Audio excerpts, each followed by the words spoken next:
বিরাট দুঃসংবাদ বলিউড জগতে। অকালে প্রয়াত হলেন নামকরা এই পরিচালক। শোকস্তব্ধ ফিল্ম ইন্ডাস্ট্রি।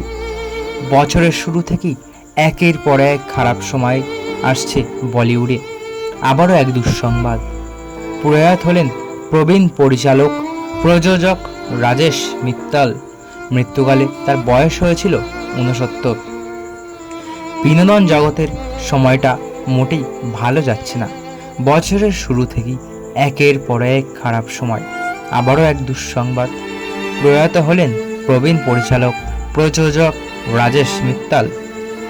মৃত্যুকালে তার বয়স হয়েছিল 69 বছর।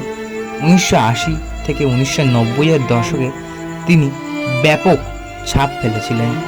স্বল্প বাজেটের চলচ্চিত্র নির্মাণের জন্য তিনি পরিচিত ছিলেন। তার গোটা কর্মজীবনে মোট 45টি চলচ্চিত্র নির্মাণ করেছিলেন তিনি। তার অকালে চলে যাওয়া বিনোদন জগতের জন্য বড় ক্ষতি।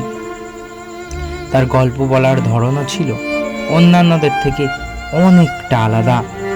তিনি শুধুমাত্র একজন পরিচালক এবং প্রযোজক ছিলেন না, বরং একজন পরিবেশক হিসেবেও তার বিরাট ভূমিকা ছিল। তার মৃত্যুর খবরে বিনোদন জগতে শোকের ছায়া নেমে এসেছে।